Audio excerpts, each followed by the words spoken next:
Praise the Lord. கர்த்தருடைய நாமம் மகிமைப்படுவதாக. சகோதரிகள் அனைவருக்கும் ஆண்டவராகிய இயேசு கிறிஸ்து நாமத்தில அன்பின் வாழ்த்துக்கள். நம்ம ஏசாயா அந்த புத்தகத்திலிருந்து ஏசாயாவுடைய குணநலங்கள், அவருடைய கேரக்டர நம்ம வந்து நேற்றைக்கும் கூட 2 நாட்களாக நம்ம பார்த்தோம். இன்னைக்கும் கூட அந்த அதிகாரம் 3ஆம் அதிகாரத்தில நம்ம ஏசாயாவிடத்தில இருந்த சில நல்ல குணநலங்கள் என்ன என்பத நம்ம பார்க்கலாம். இந்த 3ஆம் அதிகாரம் வந்து பார்த்தீங்கன்னா, அ குறிப்பா வந்து தலைவர்கள் மற்றும் ஸ்திரீகளுக்கான ஒரு நியாய தீர்ப்பு. அந்த தலைப்பின் கீழ தான் இந்த 3ஆம் அதிகாரம் வந்து எழுதப்பட்டிருக்கிறது. இதுல வந்து நம்ம வந்து கற்றுக்கொள்ள வேண்டிய அவரிடத்துல நம்ம என்ன காரியங்கள கற்றுக்கொள்றோம் அப்படின்னு வந்து பார்த்தோம்னா, 3ஆம் அதிகாரம் 14, 15 அவர் கூறுகிறார். 15 வசனத்த பார்க்கும்போது, "கர்த்தர் தமது ஜனத்தின் மூப்பரையும் அதன் பிரபுக்களையும் நியாயம் விசாரிப்பார். நீங்களே இந்த திராட்சைத் தோட்டத்தை பட்சித்துப் போட்டீர்கள். சிறுமையானவரிடத்தில் கொள்ளையிட்ட பொருள் உங்கள் வீடுகளில் இருக்கிறது. நீங்கள் என் ஜனத்தை நொறுக்கி சிறுமையானவர்களின் முகத்தை நெரிக்கிறது என்னவென்று சேனைகளின் கர்த்தராகிய ஆண்டவர் உரைக்கிறார்." இந்த இதுல பார்க்கும்போது கர்த்தர் தம்முடைய ஜனத்தோடு நியாயம் விசாரிக்க வருகிறார். நீங்கள் ஏழைகளை குலைத்தீர்கள் அப்படின்றத வந்து நம்ம வாசிக்க முடிகிறது. அப்ப இது மூலமாக வந்து இவர் வந்து ஒரு நீதியை வலியுறுத்தும் ஒரு தீர்க்கதரிசியா பார்க்க முடியாது. Prophet of justice. இவர் வந்து நீதியற்ற ஆட்சிக்கு எதிராகவும், ஏழைகளுக்காக பேசும் தீர்க்கதரிசியாவும் இந்த இடத்துல நம்ம பார்க்க முடிகிறது. அப்ப இவர் வந்து ஒரு நீதியை வலியுறுத்தும் ஒரு தீர்க்கதரிசியா இந்த வசனத்தின் மூலமாக நம்ம வந்து என்ன பண்றோம் அறிய முடியும். அவர் சமூகத்துல வந்து சமநீதியை விரும்புறாரு. அதாவது ஏழை பணக்காரன் அந்த மாதிரி இல்லாம நீதி வந்து நியாயம் எல்லாருக்குமே கிடைக்கணும் அப்படின்றத வந்து அவர் வந்து வலியுறுத்துறத நம்ம பார்க்க முடிகிறது. அப்ப இவர் வந்து நீதியை வலியுறுத்தும் ஒரு தீர்க்கதரிசியா இந்த சாப்டர்ல நம்ம பார்க்க முடிகிறது. அடுத்ததாக பார்க்கும்போது 2வது இந்த இதுல வந்து முக்கியமான குணம் என்ன அப்படின்னா, அவர் ஒரு தைரியமும் துணிவும் உண்மையும் உள்ள ஒரு தீர்க்கதரிசியா நம்ம பார்க்க முடியும். நான் ஏற்கனவே சொன்னதுபடி இந்த சாப்டர் வந்து பார்த்தோம்னா, தலைவர்கள் ஸ்திரீகளுக்கு நியாய தீர்ப்பு. அவங்க செய்யற பாவங்கள வந்து அப்படியே சொல்லி அவங்களுக்கு கொடுக்கப்பட்ட ஒரு நியாய தீர்ப்பு. இப்ப இதுல 3ஆம் அதிகாரம் 16, 17 வசனத்த நீங்க வாசித்தீங்கன்னா, கர்த்தர் சொல்லுகிறதாவது, சீயோன் குமார்த்திகள் அகந்தையாய் இருந்து கழுத்தை நெரித்து நடந்து கண்களால் முரட்டி பார்த்து ஒய்யாரமாய் நடந்து தங்கள் கால்களில் சிலம்பு ஒலிக்க திரிகிறார்கள். ஆதலால் ஆண்டவர் சீயோன் குமார்த்திகளின் உச்சந்தலையை மொட்டையாக்குவார். கர்த்தர் அவர்கள் மானத்தை குலைப்பார். அந்த காலத்துல மக்கள் வந்து குறிப்பா வந்து அதிகாரிகளும் பெண்களும் வந்து ரொம்ப பெருமையில வாழ்ந்தாங்க. அப்ப ஏசாயா அவர்களிடம் போய் தைரியமா சொல்றாரு, சீயோன் மக்களே, நீங்க பெருமையோட நடக்கிறீங்க. உங்க கண்களா நீங்க என்ன பண்றீங்க? மருட்டி பார்த்து, மருட்டினா என்னது?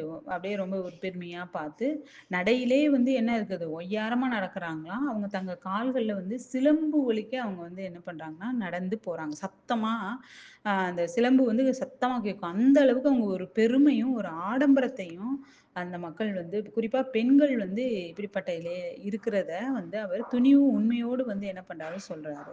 அப்ப இதன் மூலமாக இவர் வந்து ஒரு பெருமையும் ஆடம்பரத்தையும் எதிர்த்து உண்மையையும் சொன்ன ஒரு தைரியசாலியாக ஒரு போல்ட் அண்ட் ட்ரூத்ஃபுல் ப்ராஃபட்டா இவரை நம்ம இந்த இடத்துல நம்ம பார்க்க முடிகிறது.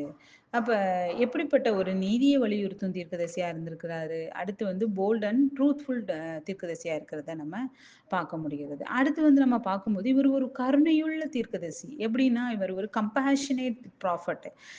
ஏசாயா வந்து மக்களின் துன்பத்தை வந்து என்ன பண்றாரு, மனதுருகி பார்க்கிறாரு.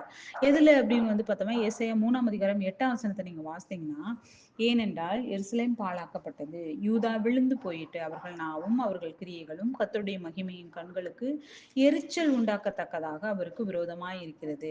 இங்க எருசலேம் விழுந்துச்சு, யூதா விழுந்துச்சு அப்படின்றத அவர் ரொம்ப வருத்தத்தோடு சொல்றத நம்ம பார்க்க முடிகிறது. அப்ப இது வந்து அவர் மக்களின் நிலைமையிலால் மனம் வலித்து போய் மக்களுடைய நிலைமை இவ்வளவு மோசமா இருக்குதே, எருசலேமும் விழுந்து போச்சு, யூதாவும் விழுந்து போச்சு அப்படின்ற ஒரு இரக்கத்தோடு ஒரு கருணையோடு இருந்த ஒரு தீர்க்கதரிசியா இதுல அவரு எழுதியிருக்கிறத நம்ம பார்க்க முடிகிறது. ஒரு கருணையுள்ள தீர்க்கதரிசி, ஒரு துணிவுள்ள தீர்க்கதரிசி. அடுத்து வந்து இவர் வந்து மக்களுக்காக வந்து எப்பயுமே நியாயம், அதாவது நீதியை வலியுறுத்தும் ஒரு தீர்க்கதரிசியா நம்ம இந்த சாப்டர்ல வந்து நம்ம பார்க்க முடிகிறது. அடுத்ததாக நம்ம பார்த்தோம்னா, இதுல எப்படி நியாய தீர்ப்பு 3வது சாப்டர்ல வந்து தலைவர்களுக்கும் ஸ்திரீகளுக்கும் அவர் செய்த பாவங்களையும் சொல்லி உணர்த்தி நியாய தீர்ப்பு குறித்து சொல்றாங்களோ, அடுத்து நம்ம 4வது சாப்டர்ல வந்து இவரை வந்து நம்ம பார்த்தோம்னா ஒரு நம்பிக்கை தீர்க்கதரிசியா தீர்க்கதரிசியா நம்ம பார்க்க முடிகிறது. அதுல வந்து இது வந்து ஒரு மீட்பின் செய்தியா, அ சீயோனில மீதியானவர்களுக்கு கொடுக்கப்பட்ட ஒரு மீட்பின் செய்தியா இந்த 4ஆம் அதிகாரத்துல நம்ம பார்க்க முடிகிறது. இதுல வந்து நம்ம பார்த்தோம்னா, ப்ராஃபட் ஆஃப் ஹோப், அதாவது நம்பிக்கை அளிக்கும் தீர்க்கதரிசியா இந்த 4ஆம் அதிகாரத்துல நம்ம பார்க்க முடியுது. இதுல வந்து பார்த்தீங்கன்னா, ஒரு 6 வசனம் தான் இருக்குது. அந்த 6 வசனத்துல பார்த்தோம்போது, ஒரு நம்பிக்கை, ஒரு மீட்பின் நம்பிக்கைய பற்றி அவர் பேசுறத நம்ம பார்க்க முடிகிறது. முந்தைய அதிகாரங்கள்ல தண்டனைய பற்றி எச்சரித்து அங்க வந்து அவர் சொல்றத பார்க்கிறோம். இங்க பார்க்கும்போது மீட்பை சொல்லி நம்பிக்கை கொடுக்கக்கூடிய ஒரு தீர்க்கதரிசியா இருக்கிறாரு. அப்ப இவர் ஒரு நம்பிக்கை அளிக்கும் தீர்க்கதரிசி. குறிப்பா வந்து நம்ம பார்த்தோம்னா, 4ஆம் அதிகாரம் 2வது வசனத்த நம்ம வாசித்தோம்னா, அந்த நாளில் இஸ்ரவேலி தப்பினவர்களுக்கு அந்நாளிலே கர்த்தரின் கிளை அலங்காரமும் மகிமையுமாய் இருக்கும். பூமியின் கனி அவர்களுக்கு சிறப்பும் அலங்காரமாய் இருக்கும்.